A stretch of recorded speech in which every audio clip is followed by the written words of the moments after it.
আসসালামু আলাইকুম everyone, welcome back to my channel. আশা করি আপনারা সবাই ভালো আছেন। আলহামদুলিল্লাহ আমি আমার ফ্যামিলি নিয়ে ভালো আছি। তার একটা নতুন ভিডিও আপনারা লগে শেয়ার করতাম চাইলাম, লগে থেকে পুরো ভিডিও দেখবা আর লাইক শেয়ার সাবস্ক্রাইব করবা। তো দেখতে পারা কিছু কিউই নিচ্ছি খাটরাম, আর এই কিউইগুন আনছিলাম বাঁকা কয়েকদিন হয়ে গেছে, আর খাটার আলি আর খাওয়া হইল না। ভাবলাম এখন খাটিলাই বাচ্চা নগর আসুন, তারা খাইলে আমার বাচ্চা আনতে খুব ভালো পান কিউই। আর এই কিউইগুলো খুবই মিঠা, এগুলা মিঠা আমি কোনোদিন আর খাইছি না, খুবই মিঠা। তো লগে একটা আমও আনছি, যে আমও আছে খাটিলাইমু, একটা বিকাল করে লাগে বাচ্চা আনতে দিলাইমু। আর আজকে তো আমার রান্না বাড়া নাই, গতকাল পর্যন্ত রান্না বাড়া আছে, ওটা দিয়ে আমরা রয়ে গেছে লাঞ্চ টাইম। আর বিকালবেলা দেখি কিছু করা যায় কিনা, রাত্রের লাগে হালকা ডিনার লাগে কিছু বানাইলাইমু। তো আমটা নিচ্ছে, আমটা নিয়ে এখন কাটিলাম। আমটার ভিতরটা একটু নষ্ট হয়ে গেছে, পুরা নষ্ট হয়েছে না। আর আমটাও খুবই মিষ্টি, আমার বাচ্চা তারা বালা পান কিউই আম এগুলা। তো লগে থেকে আমার ভিডিওটি দেখুন আর লাইক শেয়ার সাবস্ক্রাইব করবা।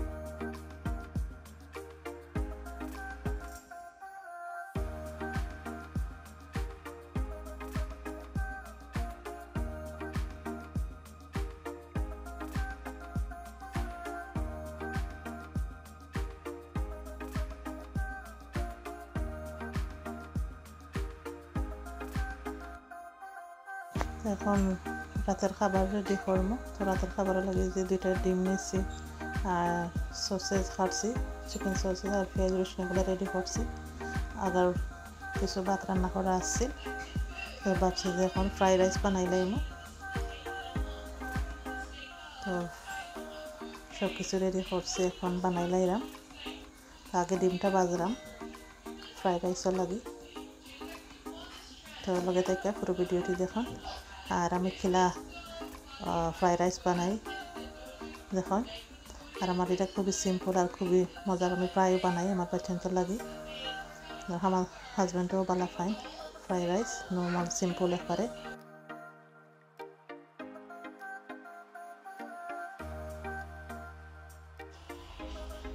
যে পেঁয়াজ কাঁচামরিচ রসুন তেলের মাঝে দিচ্ছি, দিয়ে একটু হালকা ভাজিলাম।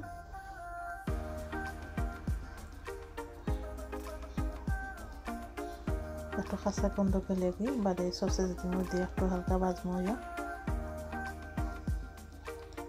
তো সসেজ দিয়ে খাটিয়ে ছোটো ছোটো করছি।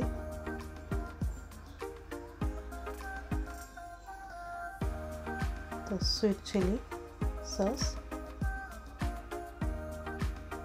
তো রাইসটা দিয়ে এখন ভালো করে মিক্স করে নিব। আর পরে দিব ওয়েস্টার সস আর ডার্ক সয়া সস। ফ্রাইড রাইসের লগে আজকে হব বারবিকিউ উইংস। তো উইংসগুলো আমি দিলাইছি এয়ার ফ্রাই হইল। আর এদিকে আমি আমার ফ্রাইড রাইসটাও রেডি করলাম। তো ডার্ক সয়া সস, তো ওয়েস্টার সস দিয়ে ভালো করে মিক্স করে লাইম।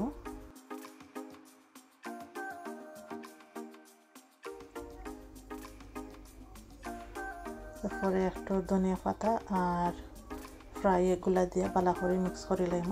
আর এখন লবণও দিলাইলাম, এখন ভালো করে মিক্স করে লাইম সব কিছু। তো মিক্স করলে আমার ফ্রাইড রাইসটা হয়ে যাইল।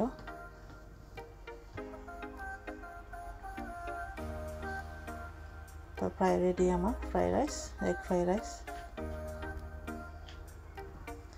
তো ভাবলাম আপনার লগেও শেয়ার করে আমি গিলা বানাই এগ ফ্রাইড রাইসটা একবারে সিম্পল আর খুবই মজারও।